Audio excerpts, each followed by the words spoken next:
मैं पढ़ता हूँ।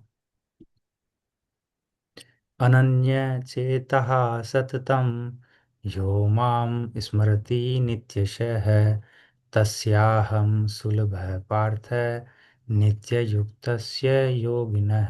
राम राम। कोई एक और जन पढ़ेंगे जो अब पढ़ेंगे वो अर्थ के सहित पढ़ेंगे तो अच्छा होगा।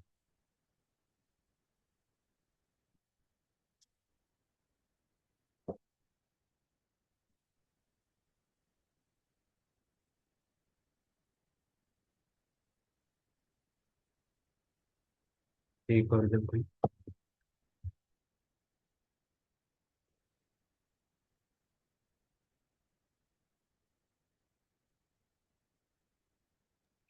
ठीक है। मैं लग रहा है सभी थोड़े। अर्थ पढ़ूं राम जी में। जी जी पढ़े। हे प्रथानंदन, अनन्य चित्त वाला स्मरण करता है। ये अलग पेज नहीं। हे प्रथानंदन, अनन्य चित्त वाला जो मनुष्य मेरा नित्य निरंतर स्मरण करता है, उस नित्य निरंतर मुझ में लगे हुए योगी के लिए मैं सुलभ हूँ, अर्थात उसको सुलभता से प्राप्त हो जाता हूँ। राम राम। राम जी। तो यह श्लोक हम अभी 8वें अध्याय के 14वें श्लोक का पाठ किया हमने। तो हमने पाठ अच्छे से किया, यह बहुत आवश्यक है। परंतु महाराज श्री जैसा कहते हैं, इससे अधिक आवश्यक है कि इसको हम समझें, और उससे भी अधिक आवश्यक है कि हम यह समझें कि यह हम अपने जीवन में कैसे उतार सकते हैं। तो हम इस श्लोक की यदि चर्चा करें तो सबसे पहले जो पद आता है कि अनन्य चेता, अर्थात जो अनन्य चित्त वाला है, तो इसमें जो महत्वपूर्ण शब्द है हमको समझने के लिए वह है अनन्य। तो कोई कुछ जो भी हमने सत्संग में श्रवण किया है, पढ़ा है स्वाध्याय में, उसके आधार पर कोई बताना चाहेंगे कि वे अनन्य पद से क्या समझते हैं?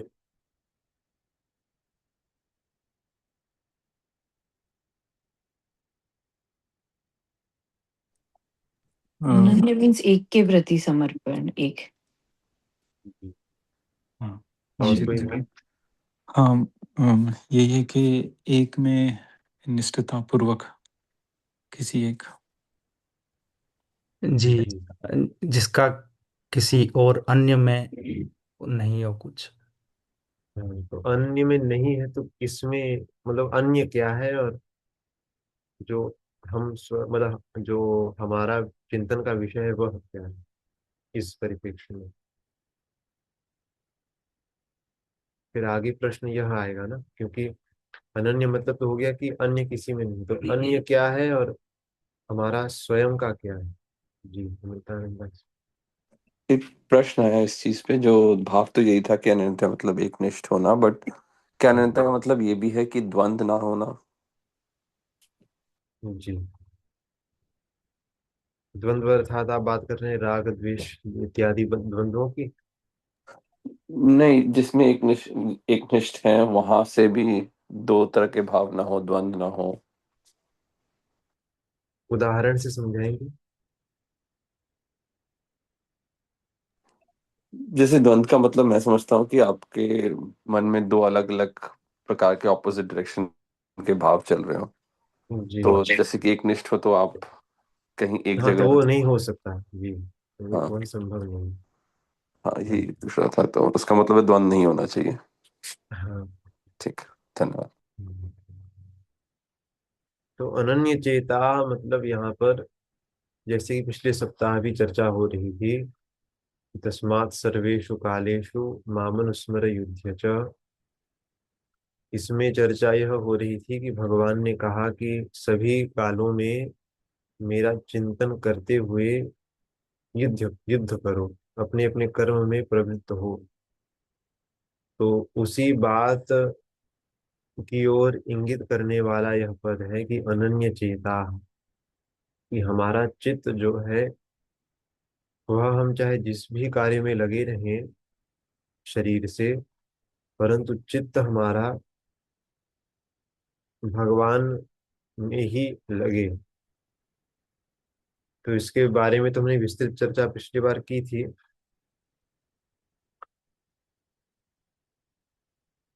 उसके बाद अनन्य चेता हमें एक और प्रश्न भी उठ सकता है। उदाहरण के लिए, जैसे मान लीजिए हम राम जी के उपासक हैं, तो उसमें हमारी अनन्यता से यह हमारी अनन्यता इस बात में नहीं है कि हम केवल राम जी के सामने ही नतमस्तक होंगे और भगवान के अन्य स्वरूपों के सामने हम नतमस्तक नहीं होंगे, क्योंकि अनन्य जो भाव है उसमें जो दृष्टि होती है साधक की अपने इष्ट के प्रति, उसमें उसको अन्य सभी भगवत स्वरूपों में अपने ही इष्ट का दर्शन होता है, होना चाहिए। यदि वह नहीं हो रहा है तो महाराज श्री इसको अनन्य कहते हैं कि यह अनन्यता नहीं, फिर यह कट्टरता हो जाती है, जो हमारे भक्ति में बहुत बड़ा विक्षेप जैसा हमारे लिए हो जाता है। ठीक उसी प्रकार हमें अपने अपने इष्ट देव के अलावा बाकी सभी भगवत स्वरूपों में अपने इष्ट देव का ही दर्शन हो, यही वास्तविक अनन्यता है। हमें अन्य सभी संतों में अपने आचार्य अपने गुरुदेव का ही दर्शन हो, यही अनन्यता है। इस अनन्यता को जब हम चित्त में धारण करते हैं, तब भगवान हमारे लिए सुलभ हो जाते हैं, जैसा कि भगवान ने यहाँ पर कहा है। तो यहाँ पर किसी को कोई भाव, कोई प्रश्न?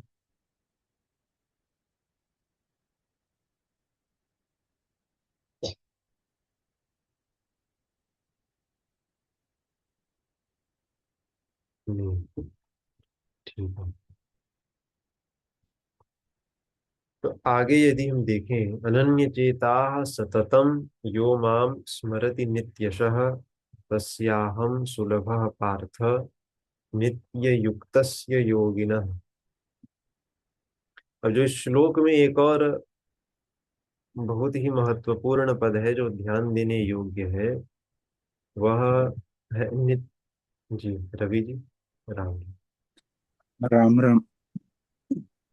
गोविंद जी, जो आपने पहले प्रश्न पूछा ना अनन्यता के ऊपर, उस पे हम्म। सिर्फ एक प्रश्न खड़ा हुआ कि जिस तरह से काफी अ, भारतीय लोग बचपन से, अगर घर में पाठ पूजा होती है, सब कुछ होता है, हम्म। तो घर में मोस्टली ऐसा ही होता है कि काफी सारे भगवानों के चित्र होते हैं, या तो उनके हम्म। स्वरूप की या तो उनकी अ,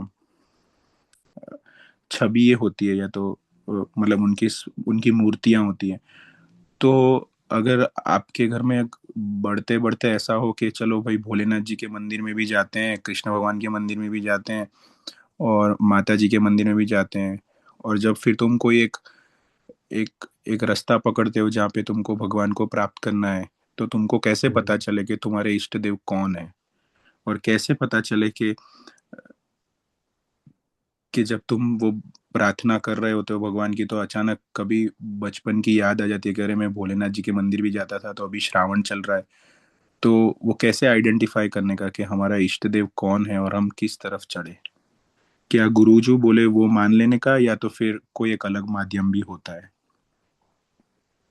जी, भगवान ऐसा करते हैं कि जब आपके मन में यह प्रश्न उठता है गंभीरता पूर्वक, तो कि मेरे इष्ट कौन है, तो भगवान सारी व्यवस्था ऐसे करते हैं कि उसी जो आपके इष्ट होंगे, उसी इष्ट को प्रदान करने वाले आचार्य, वही परंपरा, वही मंत्र सब आपको मिलाएंगे। ऐसा। और दूसरा, जब तक इष्ट का न पता चले तब तक श्रद्धा पूर्वक आपको, जैसे सीताराम महाराज महाराज श्री ने कहा है जपने के लिए, उसको श्रद्धा पूर्वक जपते रहिए। ये सब प्रश्न, कई सारे ऐसे प्रश्न नाम जप से स्वतः ही उनका समाधान हो जाता है। तो अगर अगर अगर जब हम ऐसे सपोज सीताराम का जाप करते हैं, तो फिर हम्म। उसमें तो दो इष्ट हो गए, माता भी हो गई, सीता मैया भी हो गई, और राम जी भी हो गए। कि अगर उनको हम एक ही देखें, किस हम्म। तरह से देखें? सीताराम गिरा अरस जल बीच सम, कहियत भिन्न न भिन्न, बंदौ सीता राम पद जिन्हि परम प्रिय खिन्न। गोस्वामी जी ने रामचरितमानस के एकदम आरंभ में ही कह दिया है कि जिस प्रकार वाणी और उसका अर्थ, उनको आप कभी भिन्न नहीं मान सकते, नहीं। और हम्म। दूसरा उदाहरण देते हैं कि समुद्र और उसकी लहर, उसको क्या आप अलग मान सकते हैं? समुद्र और हाँ। उसकी लहर एक के साथ हाँ। दोनों एक ही है ना। तो हाँ। वैसे ही उन्होंने कहा है कि सीताराम जी एक है, दो स्वरूप हैं, एक ही है वो। अच्छा, ठीक है। तो एक का ही दर्शन कर। अच्छा, इस उत्तर से आपको संतुष्टि हुई या और कुछ मतलब ये प्रश्न है? वेदांत का भी है उत्तर के लहरें और समुंदर दोनों एक होती है, इसका मतलब मुझे पता जी। ही था पहले से। मगर जी। अ, जब हम देखते हैं तो हमको स्वरूप में तो दो दिखते हैं जब हम उनके दर्शन करते जी। हैं। जी। तो वो जाप करने से शायद आपका मतलब है कि वो अपने आप क्लियर हो जाएगा कि वो एक ही दिखेंगे। जी। आ, इसका उदाहरण एक मीराबाई है। उनके इष्ट गिरधर गोपाल थे, नहीं। हाँ। लेकिन उनको जो मंत्र वगैरह प्राप्त था, वो रामानंदी और राम नाम ही जपती थी वो। हाँ, उनके भजन भी है, राम रतन धन पायो, ऐसा सब। जी। हाँ। जी। तो उनके इष्ट देव कृष्ण भगवान थे, और जी। मंत्र राम जी का दिया था। जी। तो लेकिन मंत्र उन्होंने जपते पाया थे अंत में कृष्ण। उन्होंने पाया अपने इष्ट को ही। अच्छा। इसीलिए जो हमको प्राप्त हो जाए किसी संत से, तो हम्म। उसको ही श्रद्धा पूर्वक जपते रहेंगे। तो जैसा कि मैंने पहले कहा, इस प्रश्न का समाधान स्वतः ही धीरे धीरे हो जाता है, क्योंकि फिर फिर रामकृष्ण में भेद नहीं दिखना दिखना बंद हो जाता है। तो फिर आपने जैसे शुरुआत में कहा कि भगवान कृपा करके तुम्हें उसी संत के पास भेजते हैं जो तुम्हारा इष्ट देव होता है। तो फिर जी। ये मीरा जी को क्यों, उनको उनको उनको ऐसा संत नहीं मिला जिन्होंने कृष्ण भगवान ही मिला के दिए? क्योंकि उनकी रुचि तो, या तो पहले से ही लगाव कृष्ण भगवान गिरधारी से था, और उनको अंत में जी। मिले तो कृष्ण भगवान ही। तो फिर उसका जी। मतलब वो चीज़ थोड़ी मैच नहीं होती दिखती। जी। उनके चरित्र में जहां तक हमको स्मरण है, हमको एक बार पुनः पुष्टि करनी होगी। उनका ऐसा था, गुरु पूर्णिमा के दिन शायद उन्होंने संकल्प किया था कि जो भी संत हमारे सामने आज प्रकट होंगे, उनको मैं गुरु रूप में, जो भी संत को भगवान भेजेंगे आज, उनको मैं गुरु के रूप में स्वीकार करूंगी। तो उनके यहाँ पर रैदास जी आए थे उस दिन। उनका चरित्र थोड़ा अपवाद जैसा आप समझ सकते हैं। परंतु अधिकतर ऐसा ही होता है कि जब जो हमारे इष्ट हैं, वैसे ही आचार्य हमको मिलते हैं। अच्छा। क्योंकि उसी से, क्योंकि यदि हम, जैसे हम मीराबाई की स्थिति में तो है नहीं, तो यदि कई बार क्या होगा कि हम जब तक इस समझ को नहीं पा लेते कि ये दोनों एक हैं, तब यदि हमारे, जिस मंत्र का हम जप करते हैं, जो हमारे इष्ट हैं, अगर यदि वो भिन्न होंगे, तो कई बार वैसी क्या बोलते हैं, गति वैसी जो होनी चाहिए वो नहीं होगी। आप समझ रहे हैं? इसीलिए ऐसा होता है कि कई बार साधक को शुरू में पता भी नहीं रहता कि उसका इष्ट कौन है, लेकिन उसको कोई गुरु प्राप्त हो जाते जो उनको इष्ट भी प्रदान करते हैं और साधना भी प्रदान करते हैं, और उसी को करते करते वे प्राप्त हो जाते हैं भगवान को। हाँ, वो तो सही है, मगर अब मैं थोड़ा समझा नहीं। तो फिर मीरा जी के साथ ऐसा क्यों हुआ कि पहले ये थे, उसका थोड़ा स्पष्टता नहीं हुई अभी तक। जी। हम उनका चरित्र, हमने कहा, थोड़ा अपवाद जैसा आप समझिए। अच्छा, अपवाद का जी। मतलब क्या होता है? अपवाद एक्सेप्शन जैसा, अच्छा, सामान्य हाँ। नियम जैसा मत समझिए। अच्छा, हाँ। जी। अच्छा। क्योंकि उनके चरित्र में ऐसा, जहां तक हमको स्मरण है, जैसा हमने कहा, उनके चरित्र में ऐसा था कि उन्होंने, उनको गुरु की बड़ी आस थी, गुरु की अच्छा। तड़प थी। उन्होंने भगवान से प्रार्थना की कि आप किसी संत से मिलाइए। गुरु पूर्णिमा के दिन उन्होंने, उनका ये था कि जो भी संत के दर्शन होंगे उनको मैं गुरु रूप में स्वीकार करूं, जो भी, क्योंकि वे ही भगवान के भेजे हुए हैं ऐसा समझकर। तो हम्म। उनके जीवन में रैदास जी का उस दिन प्राकट्य हुआ ऐसा।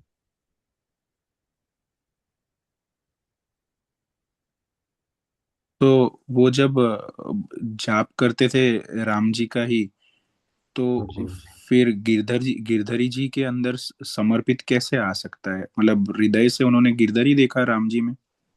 जी। जैसे आपको एक कथा पता है, तुलसीदास जी जब वृंदावन में थे तो हाँ पता है, जब वो कृष्ण, गए थे तो कृष्ण भगवान के ऊपर उनको जी, वही बाण धनुष दिखने क्योंकि लगे। जो जो ऐसी स्थिति में सिद्ध हो जाते हैं उनको वास्तव में राम कृष्ण में भेद दिखना बंद हो जाता है।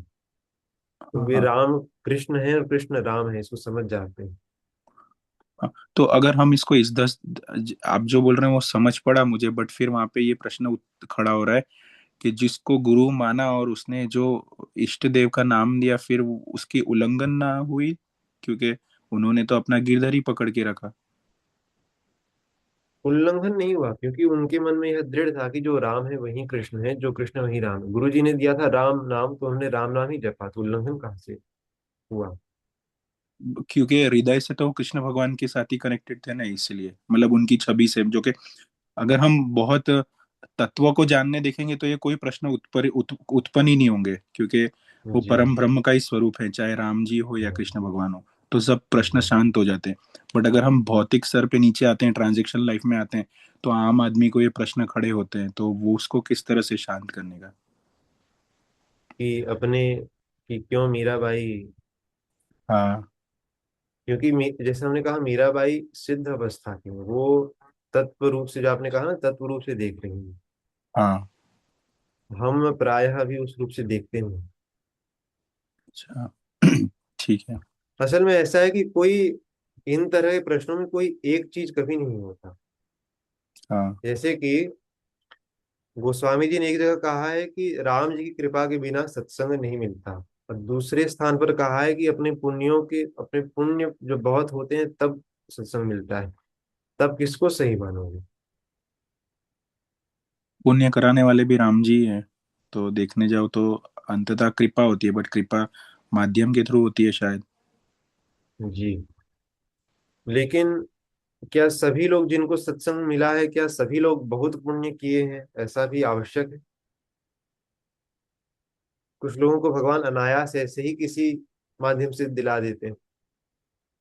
हम्म।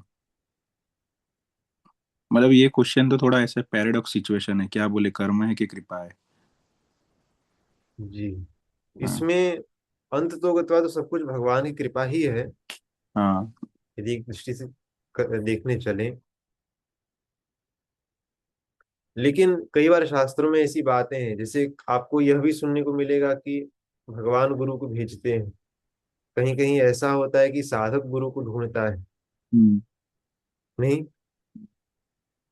तो हर साधक के जीवन में यह बात थोड़ी अलग अलग सी होती है। सबके जीवन में एक ही तरह से हो, यह आवश्यक नहीं होता। हम्म। क्योंकि आपने जो कहा पैराडॉक्सिकल चीज लग रही है, या थोड़ा विरोधाभास या कॉन्ट्रडिक्शन लग रहा है, वैसा होता है। क्योंकि आप एक वक्त के जीवन में देखने चलोगे तो आपको दिखेगा एक तरह से कोई बात हुई, फिर आप दूसरे वक्त के जीवन में देखने चलेंगे तो आप देखेंगे दूसरी बात हुई। तो इसमें निर्णय करने के लिए अपने साधना की दृष्टि से आपको गुरु की, अ, आपको गुरु का मार्गदर्शन चाहिए होता है। हम्म। और कोई प्रश्न है आपके, या आप नहीं संतुष्ट हैं बस। या। हाँ मतलब अभी संतुष्टता, ऐसे ऊपर से देखोगे तो मुझे ये प्रश्न उत्पन्न नहीं होता ऐसे कई बार, बट कई बार विचारों में बैठता हूँ तो बोलो कि कितनी बार कहीं पे दिखता है मुझे ऐसा। कभी जैसे अगर कहीं पे गए हैं मंदिर में, और कुछ लोगों का भाव ऐसा होता है कि सिर्फ अपने पर्टिकुलर इष्ट देव को ही पूजना, तो उस पे से प्रश्न उत्पन्न होते हैं। बट ऐसे ऊपरी तर पे देखो तो देखिए, मेरा मेरा ऐसे हाँ, शांति है, मेरे को कोई प्रॉब्लम नहीं है जैसे हम कोई। मंदिर में गए, जैसे हम्म। मंदिर में गए किसी, वहां हाँ पर मुख्य गर्भगृह में मान लीजिए राधा कृष्ण जी विराजमान है, हाँ। और एक और सीताराम जी हैं, एक और शिव पार्वती जी। हम्म। नहीं, हम जब हम्म। मंदिर में जाएंगे तो हम ऐसा नहीं करेंगे कि केवल राधा कृष्ण जी को प्रणाम करेंगे क्योंकि कृष्ण जी हमारे इष्ट हैं, और शिव जी को और राम जी को हम बिना देखे ही चले जाएंगे। नहीं, हम्म। हम दर्शन करेंगे कृष्ण जी का, फिर राम जी का भी जब दर्शन होगा तो उसमें भी हम देखेंगे कि यही भगवान हमारे राधा कृष्ण ही सीताराम के रूप में उल्लसित हो रहे हैं। हम्म। फिर भगवान शिव जी के पास जाएंगे, उनमें भी राधा कृष्ण का दर्शन करेंगे, उनसे प्रार्थना करेंगे कि राधा कृष्ण के स्वरूप में उनके चरणों में मेरी आसक्ति बढ़े, मेरा प्रेम बढ़े।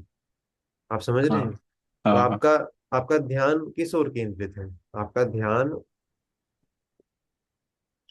राधा कृष्ण के प्रति है ना। राधा कृष्ण की ओर केंद्रित है। हाँ परंतु आप उन्हीं, क्योंकि वस्तुतः सीताराम और राधा कृष्ण में कुछ भेद नहीं है, नहीं तत्व रूप से। हाँ। तो आप अंततः को तो सभी स्वरूपों में राधा कृष्ण जी से ही प्रार्थना कर रहे हैं, यदि आपकी दृष्टि वैसी हो तो। और नहीं हो तभी भी आप उन्हीं से कर रहे हैं, बस आप देख नहीं रहे हैं, ऐसा है।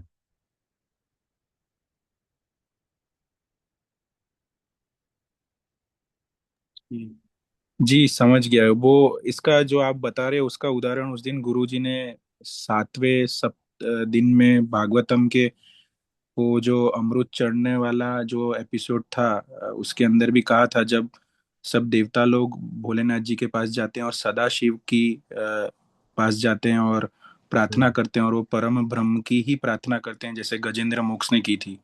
तो जी उसको बताया था जैसे गुरुजी ने कि दोनों समान ही दिखाए हैं। बट फिर ये भी कहा था कि उन्होंने इस तरह से समझाया था कि जैसे भगवान ही थे जिन्होंने कश्यप का अवतार लिया, भगवान ही थे जिन्होंने बाकी सब अवतार लिए, तो वही थे जो भोलेनाथ जी के अंदर भी तभी जाते हैं, इसलिए वो परम ब्रह्म को ही माना जाता है।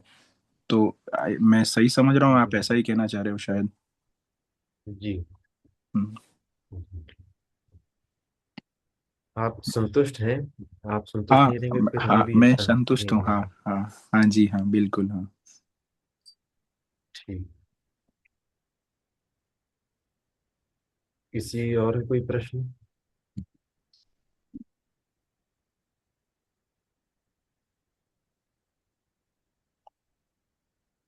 नहीं, मेरा तो नहीं है अभी।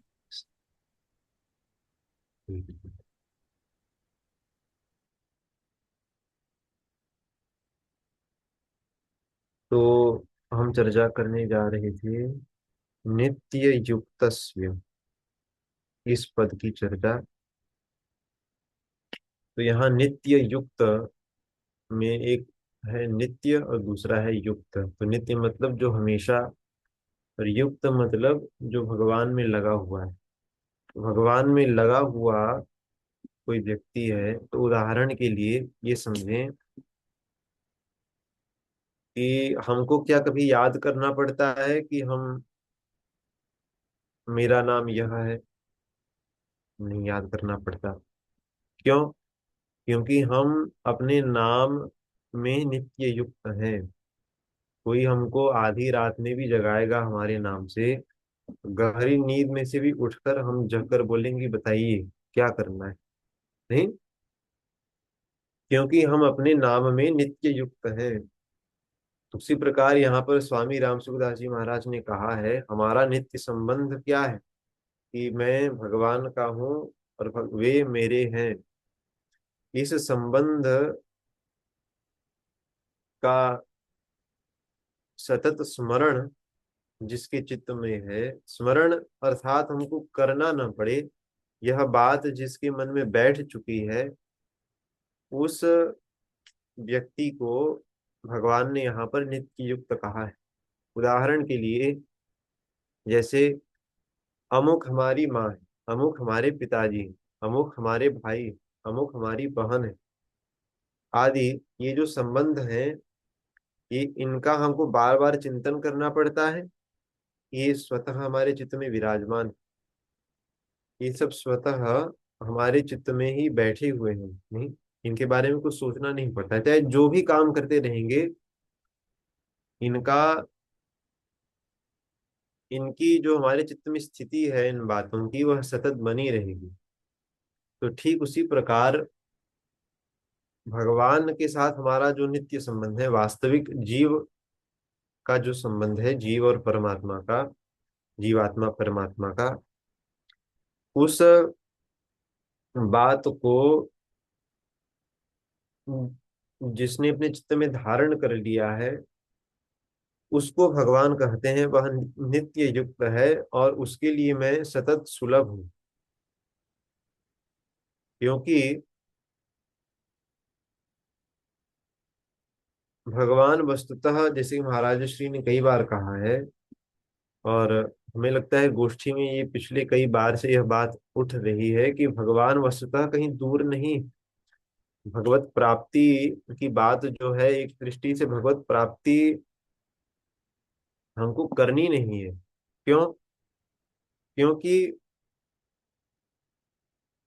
भगवान तो यहीं विराजमान है, यहीं अंदर। तो वे हमको नित्य प्राप्त हैं ही। बस हमको यह याद कर लेना है कि वे वस्तुतः यही हैं और कहीं दूर नहीं। क्योंकि अभी यहाँ पर विषय बैठ चुके हैं, विषय भोग आदि, उनका चिंतन हमारे चित्त में आ चुका है। इसके कारण हम भगवान यहाँ है उसका अनुभव नहीं कर पाते। इस बात का अनुभव करना ही भगवत प्राप्ति के रूप में जाना जाता है। तो इस पद को भगवान ने यहाँ पर रखा है, नित्य युक्त।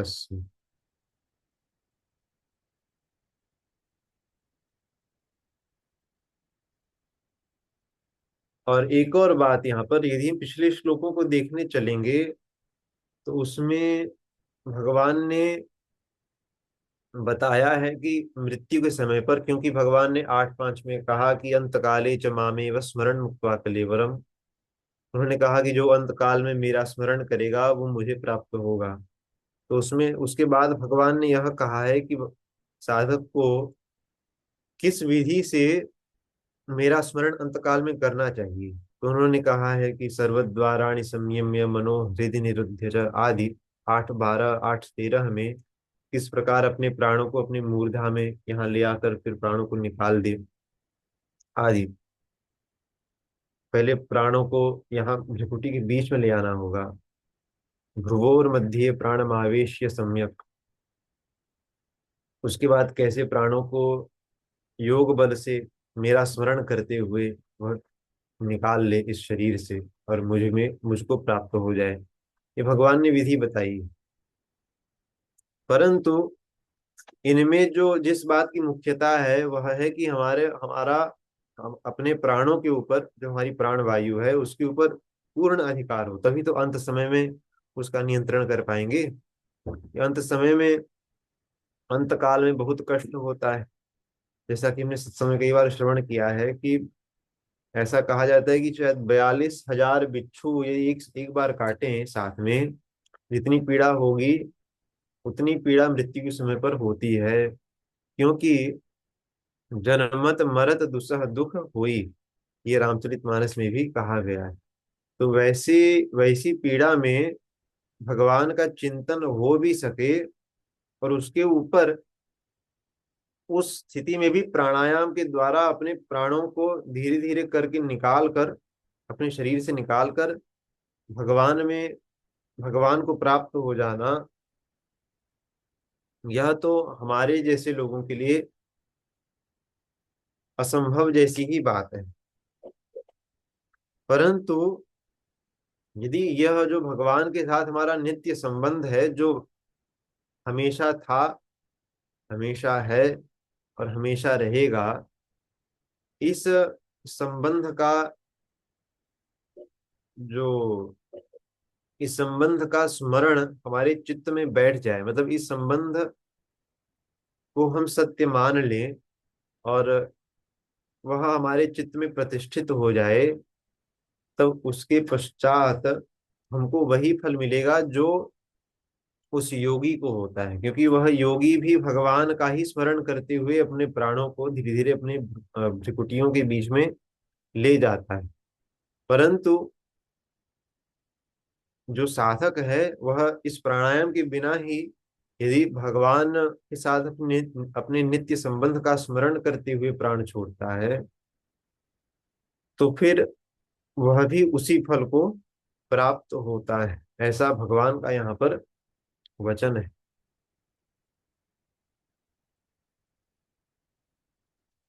यहाँ किसी के कोई भाव, कुछ प्रश्न? राम राम गोविंद जी। हाँ। अ, एक प्रश्न यहाँ पे ये उत्पन्न हो रहा था, जैसे आपने कहा कि कुछ कुछ हजारों बिच्छुओं को काटने जितना दर्द होता है जब प्राण निकलते हैं।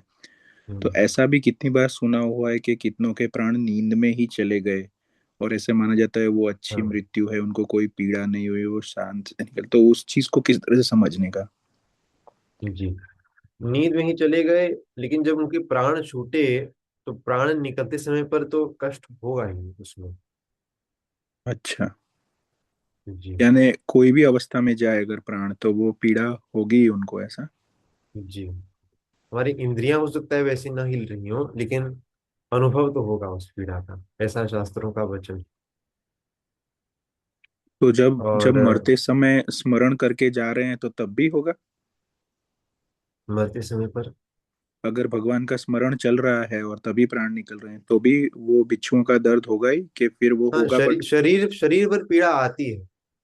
वो अच्छा। उसका प्रभाव हमारे मन, बुद्धि, चित्त आदि पर कितना पड़ता है वह बात अलग है, लेकिन शरीर को तो उसका अनुभव निश्चित रूप से होता है।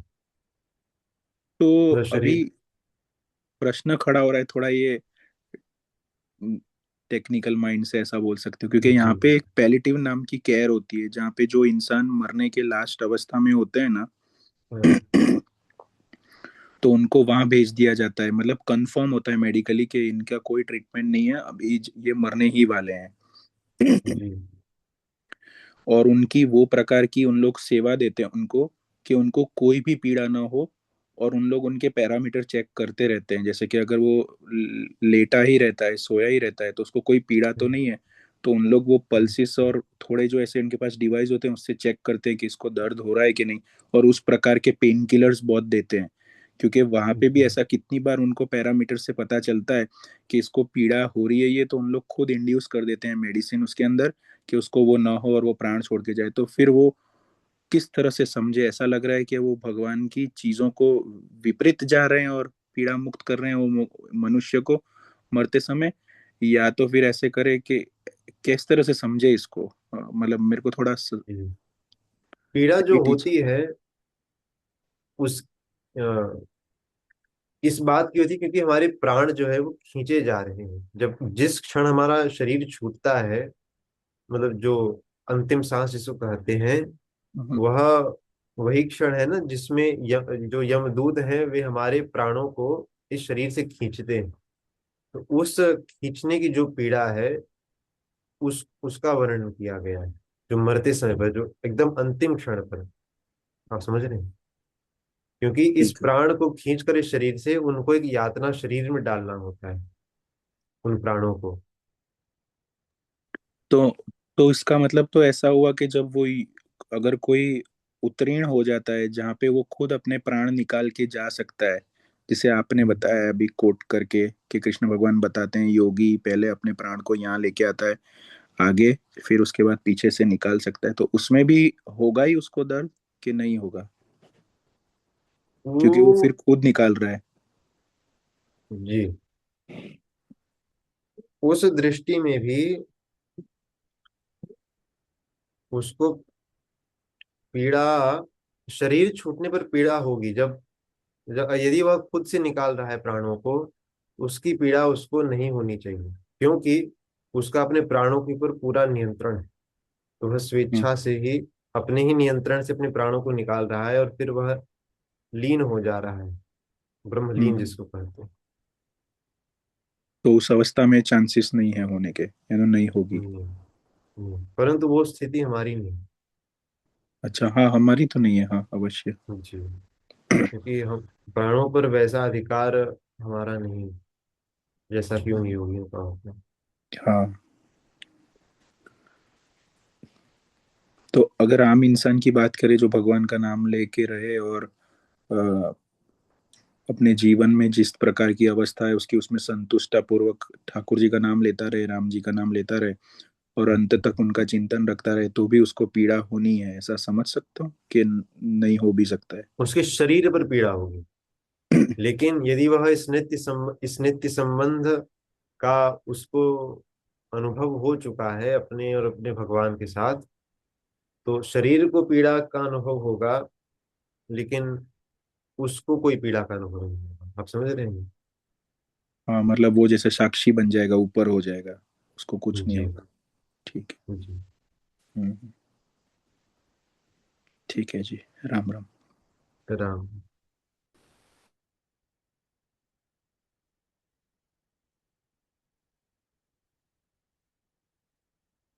तो यहाँ पर एक और बात स्मरण में आई हमको, कि भगवान ने कहा है कि मैं ऐसे व्यक्ति के लिए बहुत सुलभ हूँ। लेकिन प्रश्न उठता है कि तब यह स्थिति हमारी बनती क्यों नहीं है जल्दी। तो उसका उत्तर हमने पहले कुछ सप्ताह पहले श्रवण किया था, कि भगवान ने कहा है कि स महात्मा सुदुर्लभः, कि ऐसा भगवान का अनुभव कराने वाले महात्मा, ऐसा भगवान का अनुभव करने वाले महात्मा दुर्लभ है। क्योंकि भगवान का अनुभव तो वही कराएंगे जिन्होंने स्वयं अनुभव किया है, नहीं?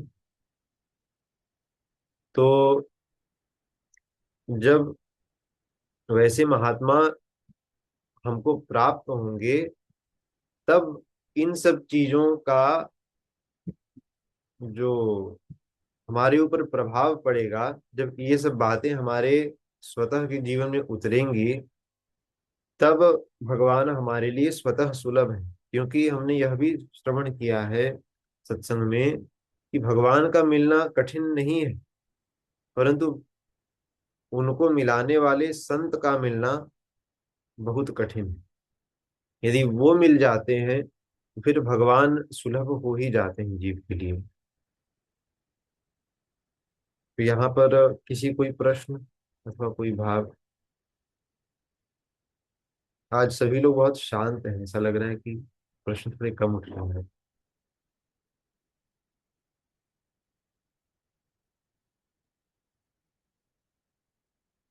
क्योंकि ये गोष्ठी क्या बोलते हैं,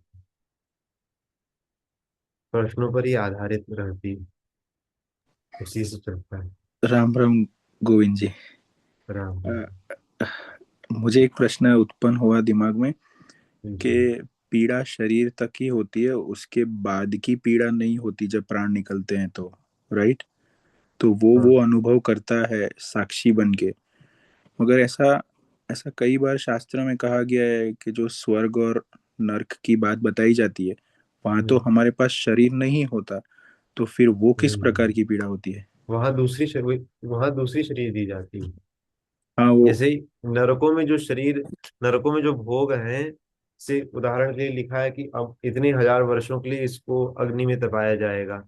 तो यदि हम इस शरीर की बात करेंगे, इस शरीर की यदि बात करेंगे, तो क्षमता नहीं है 1000 बरस तक जलने की। हम जल नहीं सकते हजार वर्ष तक। तो वैसी शरीर दी जाती है जो मरेगी नहीं कभी। उसको कितना भी काटो वो फिर से जुड़ जाएगी।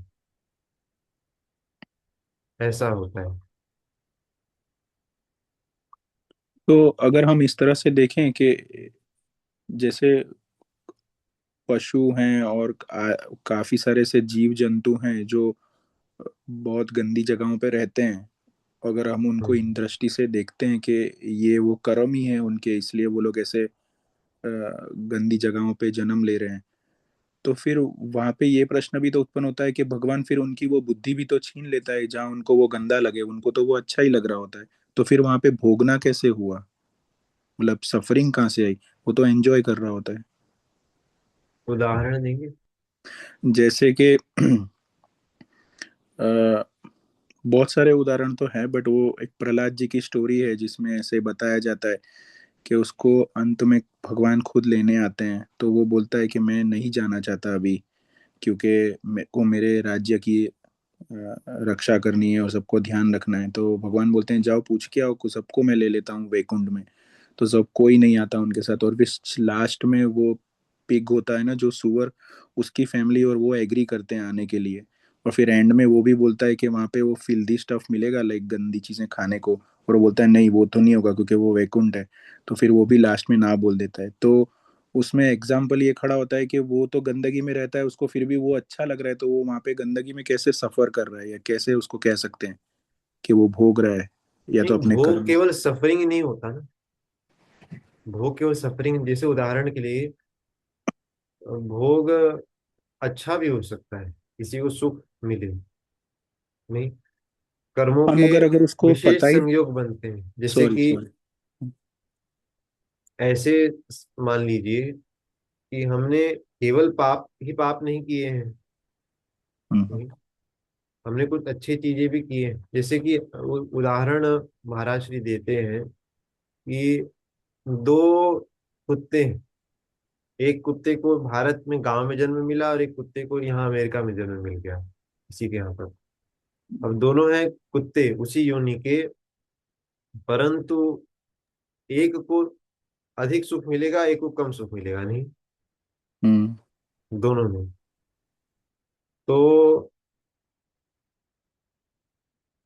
जो यहाँ पर कुत्ता है उसको भी सुख मिल रहा है, लेकिन सुख दोनों को मिलेगा कि नहीं? किसी को कम किसी को अधिक, लेकिन मिलेगा दोनों को। उदाहरण के लिए जो हम्म। कुत्ता भारत में है उसको रोटी में सुख मिल जाएगा, उसका हम्म। मालिक उसको दो रोटी दे देगा, उसी में सुखी रहेगा। हम्म। यहाँ के यदि कुत्ते को दो रोटी दोगे केवल और घर के बाहर रखोगे तो उसको सुख नहीं मिलेगा। हम्म। तो वे सभी भोग रहे हैं अपने अपने अ, कर्मानुसार। उसमें आवश्यक नहीं है कि दुख ही मिलना चाहिए भोग योनि में, सुख भी मिल सकता है। तो वही प्रश्न शायद कर रहा हूँ मैं, कि फिर वो उनको वो अवस्था का महसूस ही नहीं है, तो फिर हम कैसे कह सकते हैं कि वो भोग, मतलब उनके कर्मों के अनुसार उनको गंदी योनि मिली है, या तो ऐसा।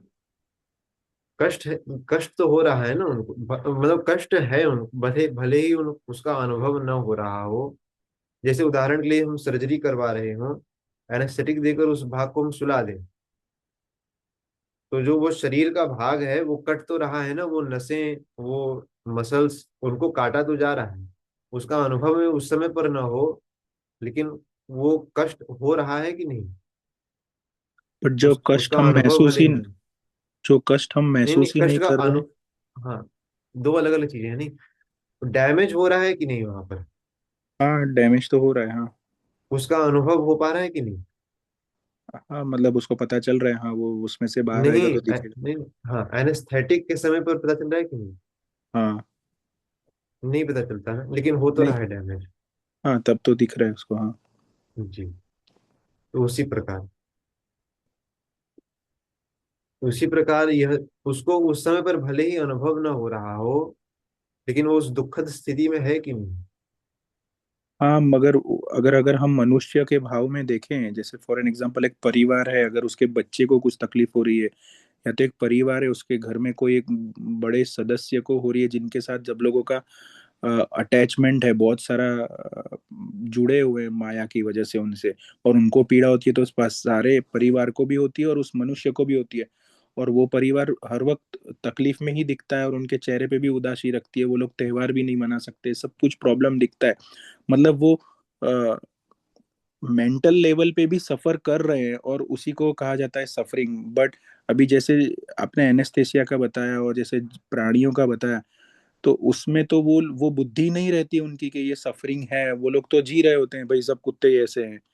तो मैं वो पूछ रहा हूँ कि जी। वो भाव तो छीन लिया जाता है अंदर से, या तो पता नहीं, ऐसा मेरी सोच है कि शायद नहीं होता है, होता भी हो मुझे नहीं पता, मैं उसी में ही प्रश्न कर रहा था। हाँ, लेकिन ये समझिए कि अंततोगत्वा वह जीव ही तो है। अंततोगत्वा मान लीजिए कोई सुअर है, हम्म। अंततोगत्वा वह जीव है कि नहीं? हाँ जीव तो है हाँ।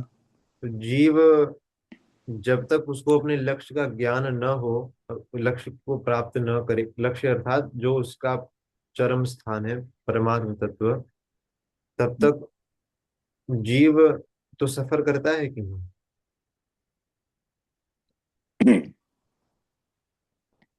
आप, आपकी आवाज आ नहीं रही है, आप कुछ कह रहे हैं? नहीं, अब जो जीव सफर करता है वही क्वेश्चन, मेरा प्रश्न था कि क्या पता कैसे चल रहा है कि उसको सफरिंग लग रही है, मतलब वो पीड़ा में है, मतलब। वो पीड़ा में है क्योंकि वह सतत सुख, वो सुख सब जगह ढूंढ रहा है, लेकिन उसको कहीं विश्राम नहीं, वास्तव में वह विश्राम ढूंढ रहा है सब जगह नहीं। किसी भी शरीर में जीव तो विश्राम ढूंढ रहा है, परंतु उसको विश्राम कहीं मिल नहीं रहा है, इसीलिए वो तरह तरह की चीजें प्रयास करता रहता है। मनुष्य शरीर में ऐसा विवेक है कि यदि सत्संग मिले, तब उसको यह विवेक मिलता है कि सुख कहाँ प्राप्त करना है, कहाँ नहीं मिलेगा। क्योंकि बाकी सब योनियों में यह विवेक प्राप्त होने की संभावना नहीं है। इसीलिए भले ही वो ऊपर से दिख रहा हो कि उसको कष्ट नहीं हो रहा है, परंतु जो विद्यमान जीव है वह अभी तक विश्राम नहीं पाया है।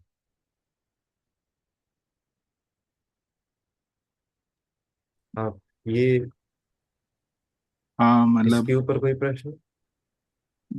नहीं, प्रश्न नहीं है, मैं खाली समझने की कोशिश कर रहा था। हाँ। जी। हम्म। या आपका प्रश्न ये था ना कि सफरिंग कहाँ पर है? हाँ, मतलब वो जैसे जैसे आपने मुझे एक एनेस्थेसिया का एग्जांपल दिया, जी। जहाँ पे इंसान को वो ऑपरेशन करते समय या तो कोई भी ट्रीटमेंट करते समय उसको वो पीड़ा नहीं हुई भयंकर, जिसमें शरीर काटा जाता है, हम्म। और वो जिसकी वजह से आज मेडिकल साइंस को लोग धन्यवाद करते हैं कि भाई एनेस्थेसिया है, हम्म। लोकल देते हैं या कभी जनरल देते हैं, जो भी देते हैं।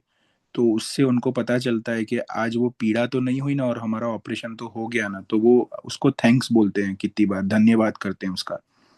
तो वो चीज को मैं समझना चाहता हूँ, क्योंकि उसकी वैल्यू है जिसकी वजह से वो मार्केट में चल रहा है आज।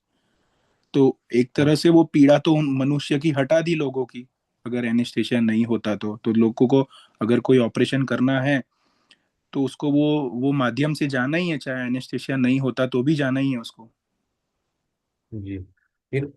इस दोनों उदाहरणों में एक अंतर है कि जो ये जीव की विस्मृति है, जो जीव को नहीं पता चलता कि दुख है या नहीं, उसके कारण वह अपने वास्तविक स्वरूप को पहचान नहीं पाता, यूं कहें अपने लक्ष्य तक पहुंच नहीं पाता।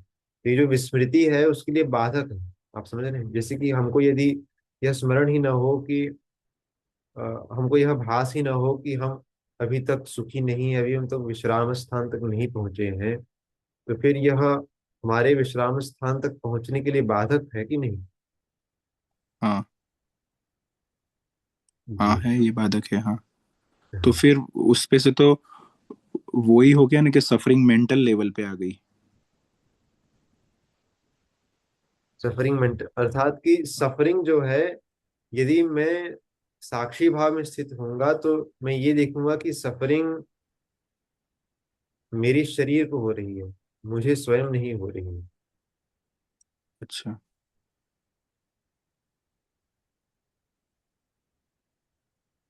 आप मेंटल सफरिंग वाली बात कहाँ से आए, मैं थोड़ा भ्रमित हो गया। आप फिर से बोलेंगे कहाँ से वो नहीं, बात आई? आपने जो उत्तर दिया ना कि अगर किसी का कोई कहीं पे जाना है, किसी को आपने कहा, और अगर वो कोई बाधक हो रहा है कोई वजह से, तो वो सफरिंग हुई कि नहीं, वो नहीं पहुंच पा रहा।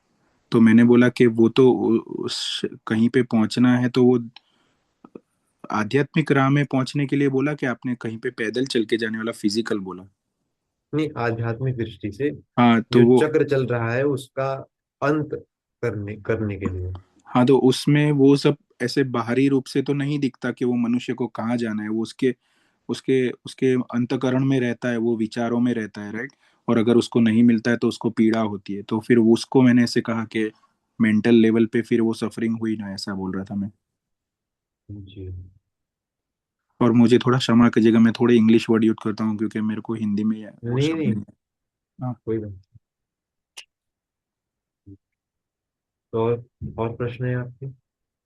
नहीं, बस यही खाली था। संतुष्ट हैं आप?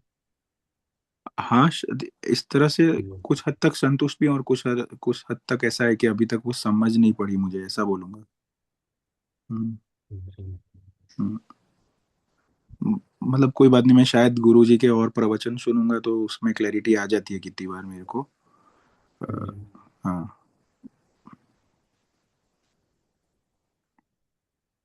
तीन जन के और प्रश्न हैं। जय श्री राम भैया, गीतिका बोल रही हूँ। मैं एक्चुअली जब भैया बता रहे थे कि जो सुअर होता है वो मिट्टी में आराम रहता है, उसको फील होता है कि भाई मैं आराम से हूँ, लेकिन वो मतलब उस क्षण के लिए रहता है। लेकिन हम अगर देखे जाएं तो उस जीव का जो जीवन है वो मतलब उसको वो कट जाएगा, कभी भी उसको पता नहीं है। तो उस समय में हमें ऐसा लग रहा है कि वो खुश है, और वो शायद है भी, लेकिन क्योंकि उसको बुद्धि विवेक नहीं है और उसको सिर्फ वो शरीर भोगने के लिए मिला है कि प्रारब्ध है, क्योंकि खुद का बुद्धि विवेक नहीं है तो वो कुछ कर नहीं सकता है, तो सिर्फ भोगने के लिए मिला है। इसीलिए मतलब ये मैं अपनी सिर्फ समझ से ऐसे बोल रही हूँ, जितना मुझे समझ आता है कि भाई एनिमल की उसमें है, वो जानवर के शरीर में है, इसीलिए वो हो। और हम कितनी बार देखते हैं कि लोग हैं जो अभक्ष भी पा रहे हैं और दूसरी चीजें भी कर रहे हैं जो नहीं करनी चाहिए, लेकिन वो दिखते तो खुश ही हैं, लेकिन वो वास्तविक खुशी नहीं है, क्योंकि वो उस चीज को समझ नहीं पा रहे हैं। जी, मतलब उनका विवेक अभी तक ज्यादा है। विवेक जागृत नहीं हुआ है, और जी। मतलब जो उनको एक्चुअल में चाहिए वो उनको पता ही नहीं कि वो हमें चाहिए, और वो उसी में खुश हैं, और जीवन फिर ऐसे ही उनका निकलता जाता है। तो जी। माता जी, मैं खाली यहाँ पे ही प्रश्न कर रहा था कि जब वो समझ ही ना हो तुमको कि दुख और सुख कहाँ है, क्योंकि वो हर चीज समझ से कनेक्टेड है, अगर वो समझ ही नहीं रही तो फिर वो दुख कैसे हुआ, मैं वो पूछ रहा था।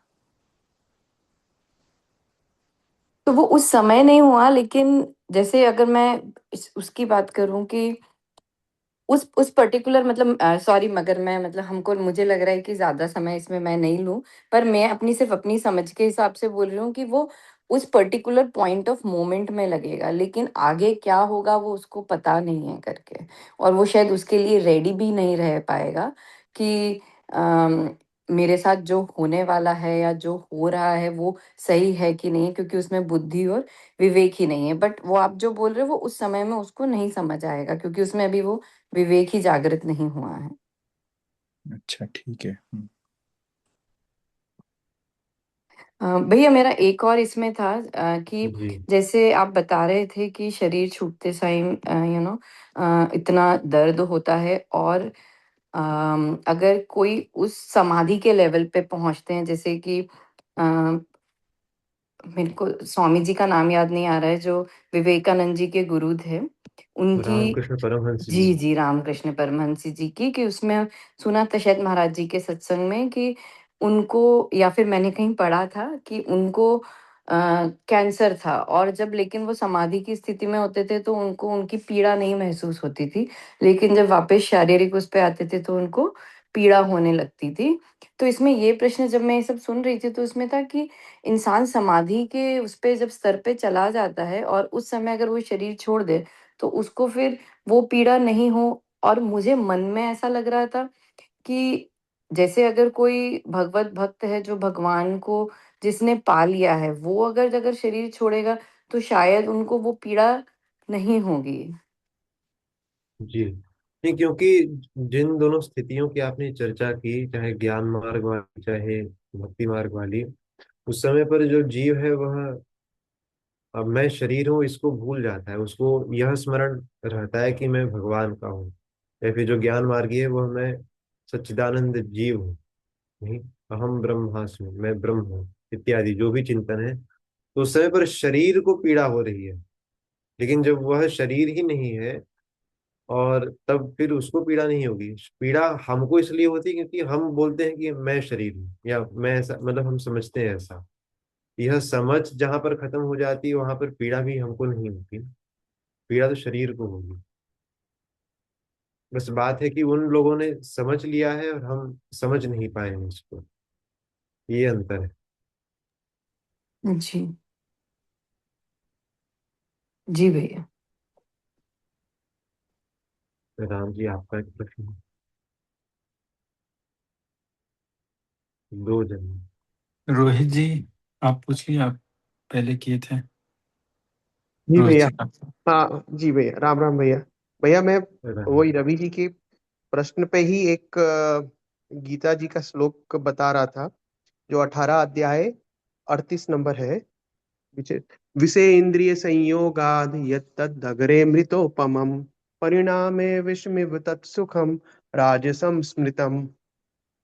तो इसमें अर्थात ये है कि जब आप आपकी विषय इंद्रियां लगी रहती हैं, लिप्त रहती हैं, तो उसमें उसको सुख ही मिलता है, उनको लग रहा है कि सुख मिल रहा है, पर वो विष के समान है। तो इसको प्रभु ने जी 18 अध्याय 38 में समझाया भी है। जी। हाँ, जहाँ पर संसार में ऐसा होता है कि जहाँ पर हमको सुख का अनुभव हो रहा है विषयों में, वह प्रायः हमारे लिए अंत में वह हमारे लिए दुखद होता है, परंतु उस समय पर अनुभव न होने के कारण हम उस चीज में प्रवृत्त होते हैं, और उसका परिणाम भगवान ने दुख ही कहा। ये आपने बहुत सही कहा।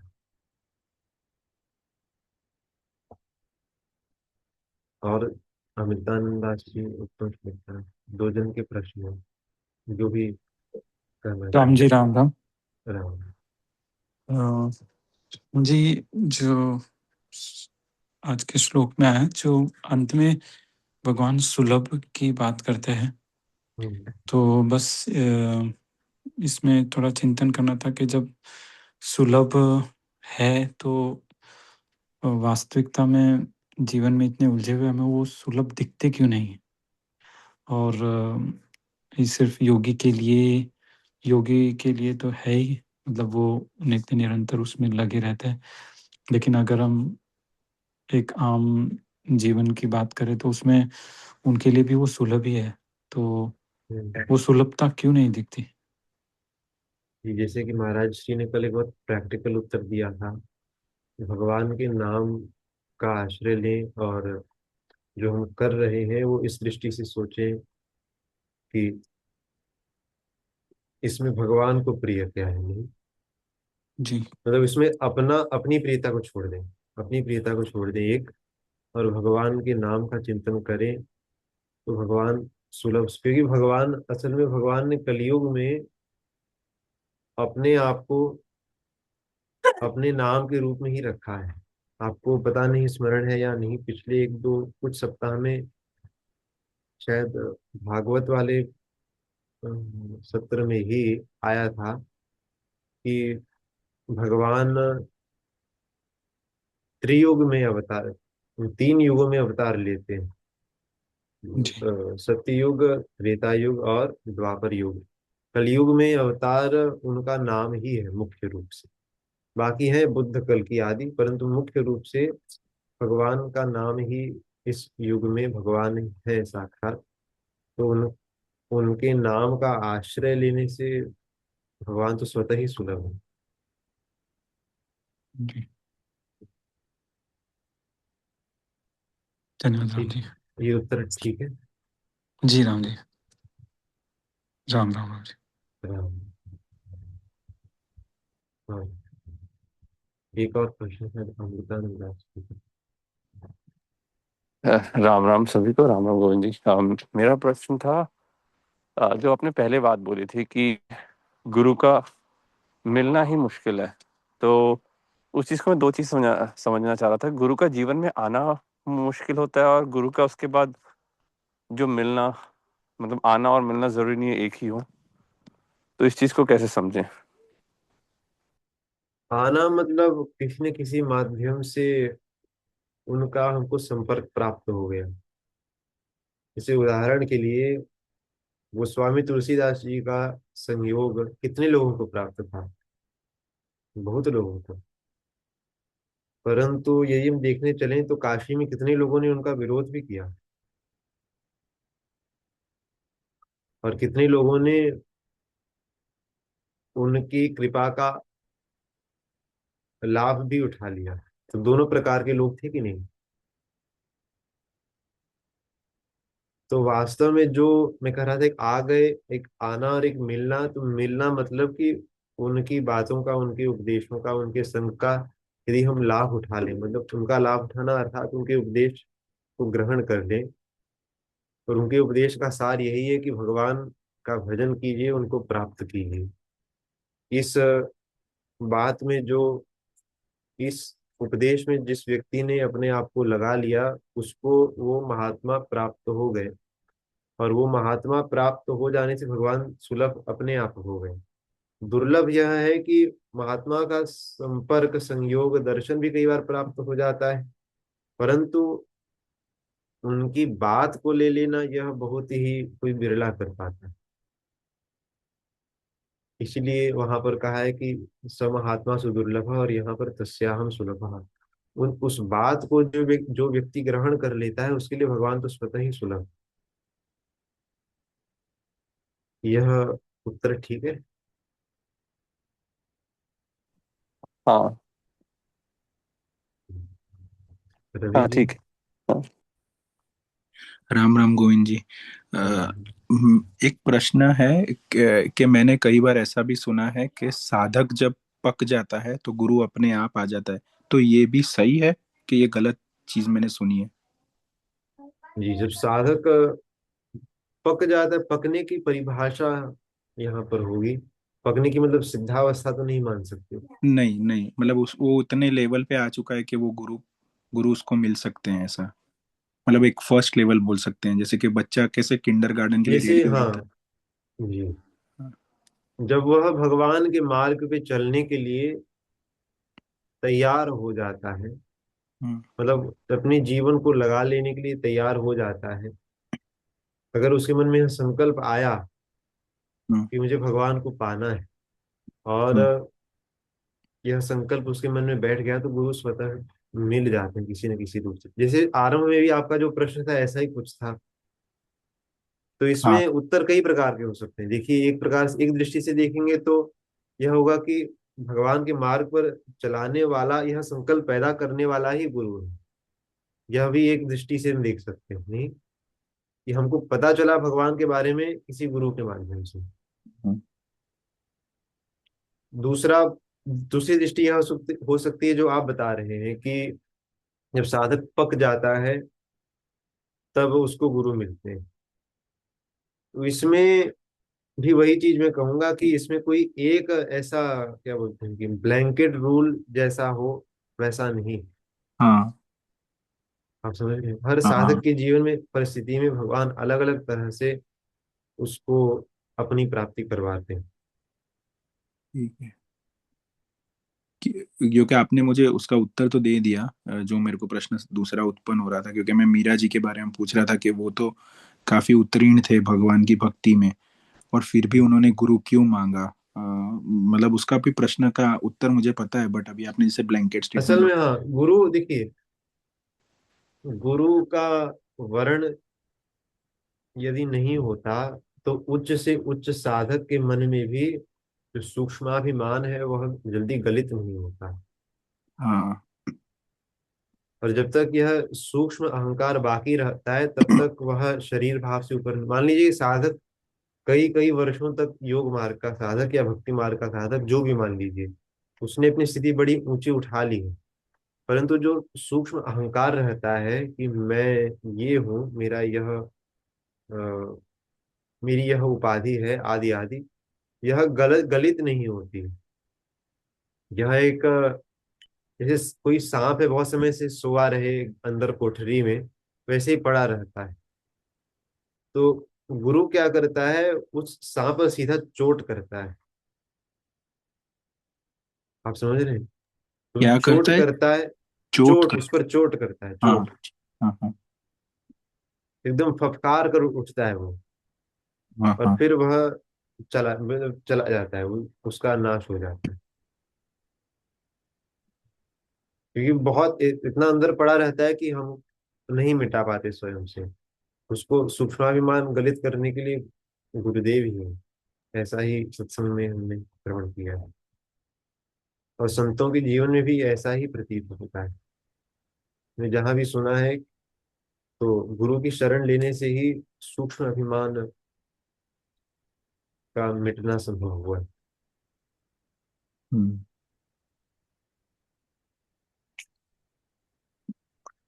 अमृतानंद लास्ट का प्रश्न। या कुछ कहना है आपको?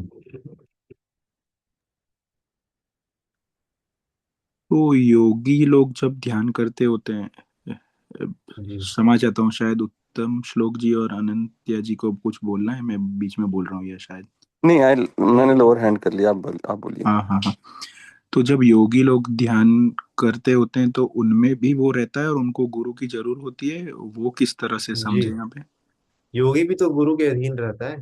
हाँ वो तो रहते ही हैं, हाँ। बट वो जी, योग समाधि मार्ग के। में जो चलते हैं, हाँ। योग मार्ग की जो साधना करते हैं, वे भी गुरु के ही निरीक्षण में करते हैं। ऐसा नहीं जी वो जी। अपने आप ही कर रहे हैं। हाँ। उनके ऊपर भी शासन रहता है किसी का। तो वहाँ पे भी रहता ही है, मतलब ऐसा नहीं कि जी। वो। अच्छा ठीक है। हम्म।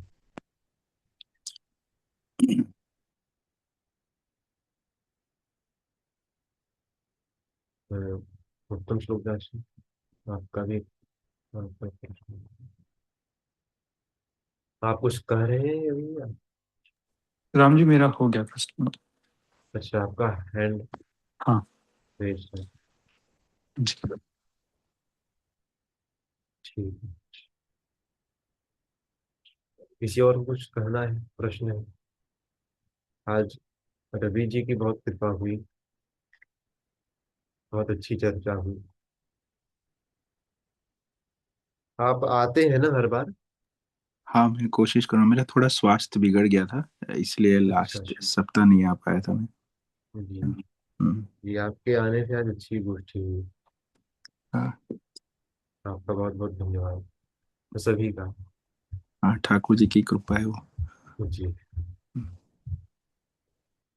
ठीक है, यदि और कुछ प्रश्न न हो, फिर आज के लिए यहीं पर विराम करें।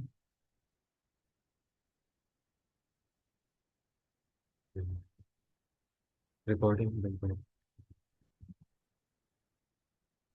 तो राम राम।